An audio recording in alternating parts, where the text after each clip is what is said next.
घरच्या घरी चाट मसाला बनवण्यासाठी आपण वापरणार आहोत आमचूर पावडर 2 चमचे, सेंधव मीठ 2 चमचे, सुंठ पावडर 2 चमचे, बडीशेप पावडर 2 चमचे, धना पावडर 2 चमचे आणि जिरा पावडर 2 चमचे.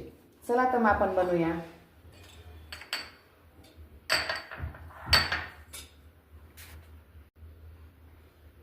हे बघा, आपण टाकणार आहोत बडीशेप पावडर 2 चमचे,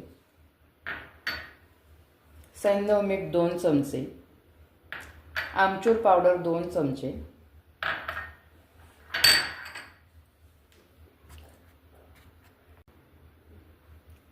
सुंठ पावडर 2 चमचे, धना पावडर 2 चमचे आणि जिरा पावडर 2 चमचे. आता आपण हे मिक्स करून घेऊ. हे बघा,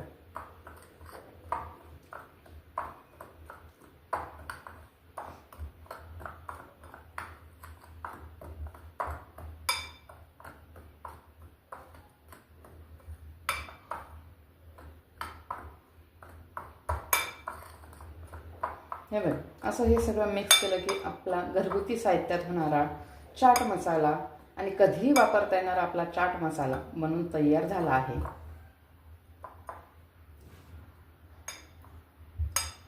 हे बघ, आपला असा मस्त छान चवीचा चाट मसाला बनवून तयार झाला आहे. तुम्ही पण बनवून बघा आणि मला सांगा कसा झाला तो.